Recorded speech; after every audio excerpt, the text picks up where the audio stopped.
Hello and welcome back to another episode of Bums Breakdown.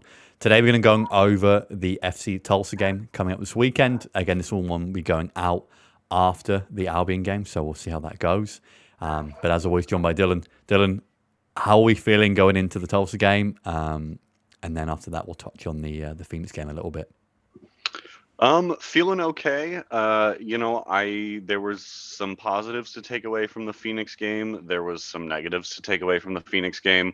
But we build forward. We've got the Open Cup this week, so it'll be interesting to see how the squad gets rotated.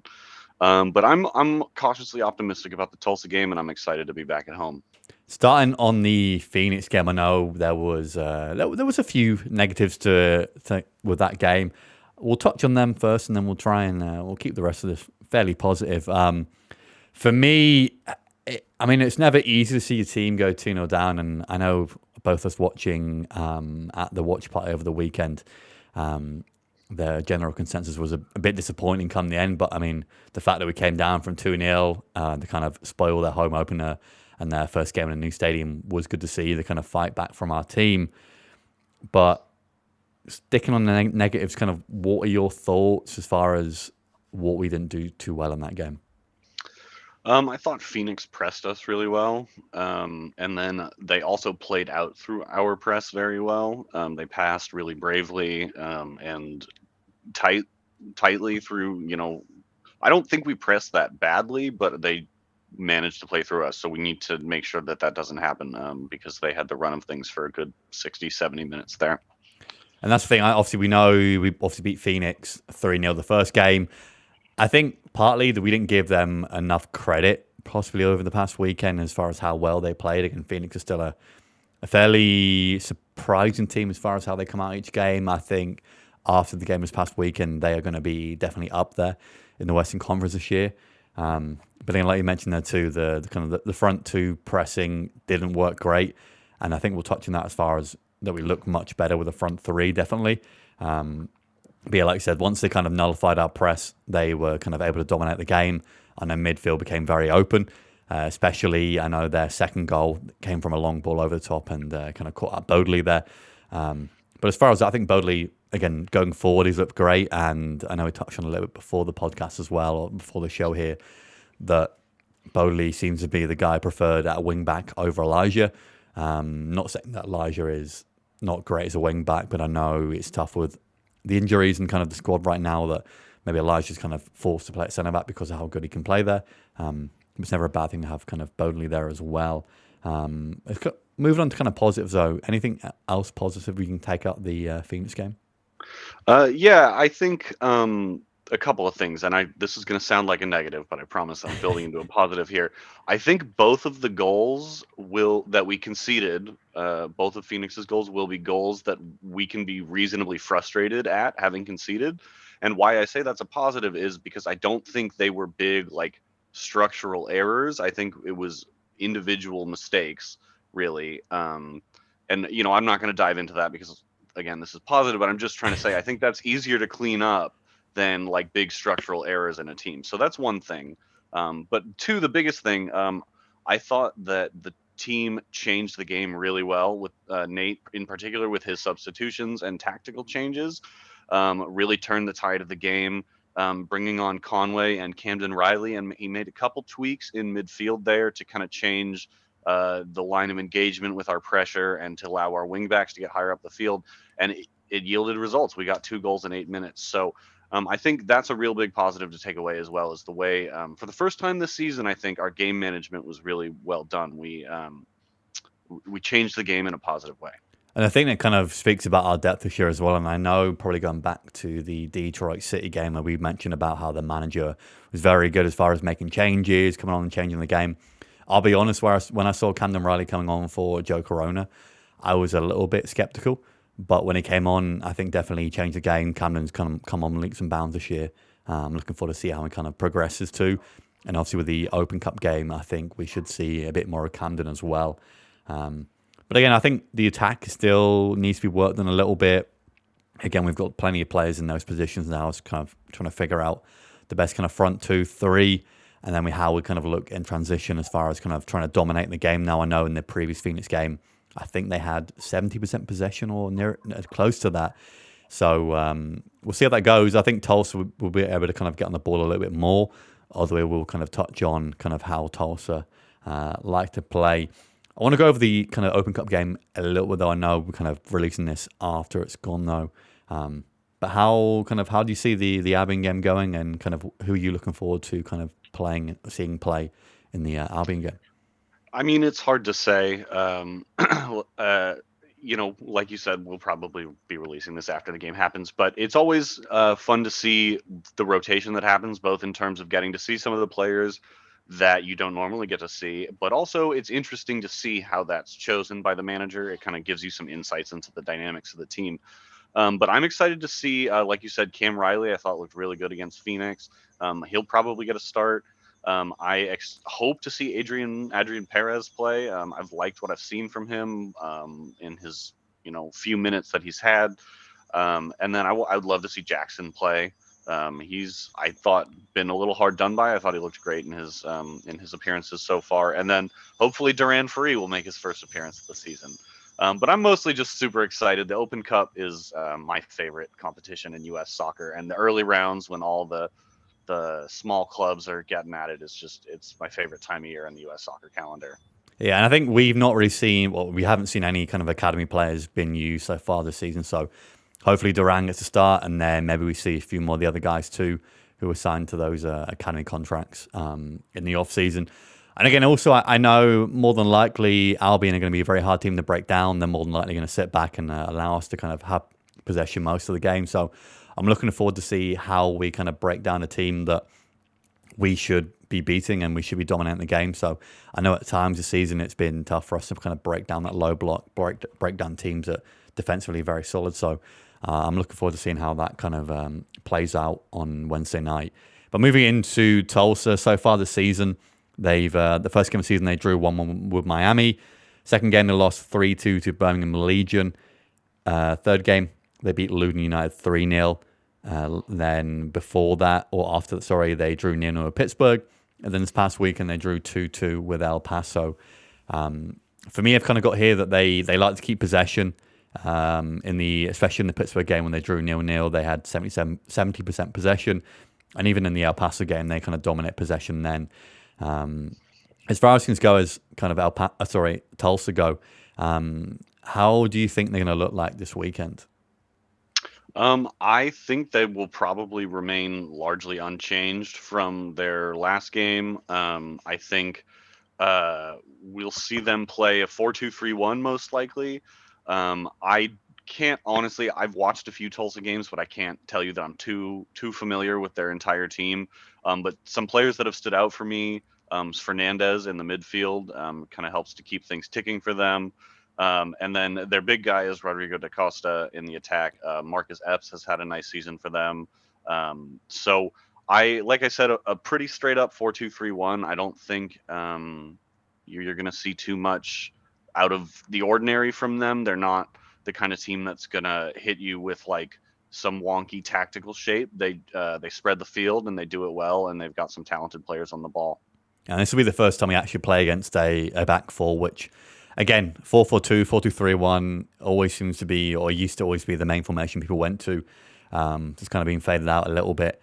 So I'm looking forward to seeing how we kind of fare against a back four, and kind of playing as a team that, again, is very kind of not compact, but is going to have players all over the pitch. So I think it'll be tough to find space in their kind of final third. And I've got here basically Tulsa, they're happy to sit in without the ball. They're basically defending a 4-4-2. They allow the front to do most of the pressing. But again, when they lose possession, they tend to get back into shape and sit in a little bit. And then kind of the front two more so direct the play than they look to kind of do the secondary press on midfield. And then also they can be slow in transition when losing the ball. They don't always look fully comfortable at the back, which I'm hoping that if we go with a front three, we're going to be able to put pressure on them. I've got here both of their goals conceded versus El Paso came from silly giveaways at the back too. So again, I think our pressure's been a great kind of thing for us this year, and hopefully we see more of that in the Tulsa game, and hopefully it yields a few goals from that as well. Going into their formation here, can you please talk us through? I mean, we'll kind of go off how they played last game. Can you walk us through the kind of lineup, please? Sure. Yeah. So I expect we'll see Warmel in goal again. A back line of Malou, Bourgeois. That's my best guess there. Corrales and Levis. Fernandez, like I said, in the midfield, and Ferry are two pretty defensive players. You'll see sit in, kind of help double pivot, help to move the ball around as they build up.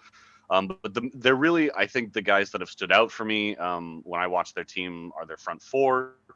Mark Epps, I mentioned, has had a great season so far. He came over from Phoenix last year. He plays on the right usually. Dario Suarez on the left, I think is a Cuban international. He's very quick, will pop up with a goal, dynamic on the ball. And then Dyer up top is also very quick, good on the ball, interchanges well with their main guy, Rodrigo da Costa, who will be the second striker in that 4-4-2, kind of drop into the 10 in the 4-2-3-1. He has a super free role. You'll see him pop up all over the attacking third. So he's the one to look out for, I would say. Yeah, my only concern really, I mean, with the way we play, we kind of rely on our fullbacks getting up high. But the fact is they're more than likely they'll leave probably 2 or 3 up there as well. So if Suarez and Epps do stay out wide, I think they could kind of cause us issues on the counter-attack with those long balls over the top. Again, we saw from the second Phoenix goal that we kind of can be a little bit susceptible to that. So that's kind of areas that I'm cautious about a little bit as far as can our fullbacks get up high, put pressure on their fullbacks. But I'm hoping if we play with a front 3, that should kind of mean that our fullbacks don't need to get as high and kind of can play a little bit more defensively. Although we don't know if we're going to change shape completely. I doubt it. We've seen pretty much the same formation throughout the season. So we'll see how that looks there.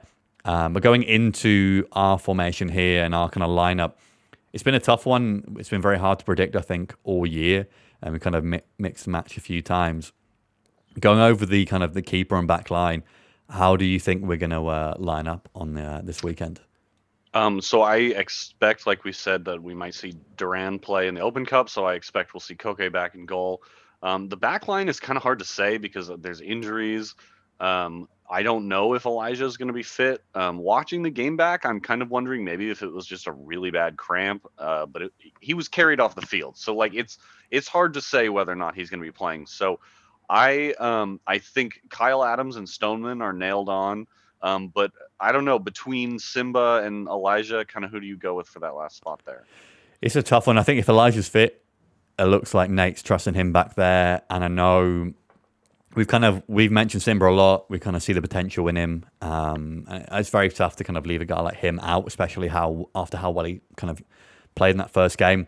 But with the Open Cup this week as well, I think we see Simba starting the Open Cup game, and then like touched on about Elijah possibly injured or a cramp. He might be safe for that game. So I'd imagine probably Kyle Adams, Stoneman, and Elijah back 3 there. And if Elijah is starting back there, I mean, we're going to go with Bodley and Moon as the 2 fullbacks again. We've kind of guessed that Elijah's going to be starting at fullback a few times already in these episodes. But again, Nate's showing how much he kind of trusts Bodley there as well with his kind of attacking presence as well. So I think we see Bodley and Moon as the fullbacks. The midfield is a little bit tougher. I know Charlie is still carrying a knock a little bit. So, again, we don't know if Charlie's going to come back into the team. But without Charlie, kind of midfield, do you think we go with a 2 or a 3 for this game? You know, that'll be interesting. That'll be the big question for us. I kind of think we'll probably go with that sort of hybrid between the 2 again. But I might like to see us go with a 3 in this game just because if Tulsa are playing their 4-4-2 in defense, that might give us a little superiority there in the midfield. And I think that with the way they play their wingers wide, we might need our fullbacks to be able to get a little bit higher. So I would like to maybe see a 3. But that said, I think we'll probably see Corona, of course, and then probably Colin, because as you said, Charlie is probably not fit. And then Guido kind of going in between that, 8 and 10, sort of making it the midfield 3, midfield 2 sort of hybrid situation. Yeah, I think that could be a key part to it. As I said, I hope we go with the midfield 2 and then with those front 3, especially if we can get their fullbacks kind of committed to our, the 2 guys playing off that striker 2, should then allow more space for those wingbacks to push on and get forward. I know we've seen plenty of goals from Bodley being able to get down that line even cut inside. I think it was would have been on our first goal, and then also with Damas coming in for our second goal against Phoenix. But then even with Bodley's goal versus Phoenix in the home fixture too. So again, that's how I hope we play. And then if we do go with a kind of midfield two, or we kind of got Guido in that front three already. But as far as the other two strikers, who do you think Nate goes with on the weekend? I think Damas is a nailed-on starter at this point. He's looked fantastic every time he's come on the field, and I think he was one of our best players against Phoenix. He was instrumental in the second goal, and well, he scored the second goal, I guess technically. I don't know know who who actually scored got that, it. yeah. Yeah. I think it was given to Damas at the end of the day, but regardless, he was incredibly important in that goal. And even outside of the goal scoring, I think he really showed the dynamic threat he brings vertically for us. And I think he's already undroppable for us. So Damas definitely will be the point striker there. Collier, I think, has played well, but I think he didn't link up play that great against Phoenix. He got isolated a couple times, and he had some nice dribbles, got a shot or two away. But when Conway came on, I felt like he linked things up better. We got some more short, tight passing in and around the top of the box. So I would like to see Conway come in, because I don't think we've really gotten a good look at that Conway-Damas partnership yet. And I feel like there's some potential there. I think they might play off each other nicely. It's still, I know it's tough. Obviously, we've kind of Collier, I think, if I'm being completely honest, Collier's looked better than Conway so far this season as the overall player. But obviously Conway knows our system better than Collier does, or at least I hope he does. Blake touched on there too that Conway and Damas looked good when they kind of played together at the end of the Phoenix game. And I think Conway, obviously, I know he'll go on to, I hope, goes on to have a great season this year. So I think him and Damas being those two with Geed up there, will kind of yield a better result against Tulsa. Again, more than likely we'll see Collier off the bench too. But again, it's also tough too with the Open Cup game as far as rotation goes. We'll kind of get a better idea of how we play on the weekend after the lineup gets released for the game against Albion. But again, it's always good to have plenty of players to choose from. And like we touched on before as well, as far as having like that the healthy competition amongst players is only going to push players to become better and play better this season as well. They're moving away from kind of our lineup here. We're going to go over the kind of key matchups and areas of the game that we kind of see how it's going to play out. Again, I've kind of got the kind of rhetorical open-ended questions here really is that how well can we press? I think our press has been our main part of the season. I think with a front three, hopefully it looks good against Tulsa. How do we fare versus the back four? Do we change formation and / shape at all now that we're playing it essentially a 4-4-2? And then can we still get our fullbacks up high? But going over those kind of questions there, how do you see the game playing out against Tulsa? And where do you see kind of the key areas and matchups in the game? I think you pretty much covered the key areas. The only thing I would add is I think this will be another chapter in the ever-going story of can Loyal break down a team that's content to let us have the ball. I'm not saying that Tulsa are going to sit in and play a low block for 90 minutes, because I don't think that's what they'll do, but I don't think they'll be like sweating to have the ball either. I think they'll be content to let us knock it around quite a bit. So yeah, we'll be able to press and that'll be good, but will we be able to, create something on our own as well? Do you want me to jump right into predictions, or that's kind of my impression of the game though, is how do we break down the not the low block, but a team that's willing to let us have the ball? And I think it'd be interesting too, is as far as that we're playing against a team now that isn't essentially going to match us in the same formation. Every team we played beforehand has been a back three into a back five. Pretty much every position on the field is matched by another player too. So there's going to be parts of the field where there may be kind of what's the word here? I'm trying to think of an outnumbered opportunity, or kind of overlapping on the fullbacks. But again, we've kind of touched on that they'll probably sit with the two banks of four with those front two. Again, they like to keep possession of the ball very slow and patient, but more than likely this game, I foresee us having most of the ball. So similar to kind of Detroit as far as sitting in, can we break that down And then we'll probably see from the Albion game too, kind of how good we are at kind of breaking down teams who, again, like I said, are happy to kind of not have the ball. But go on, predictions. I'll let you go first, Tom. I know you're itching to go for this one.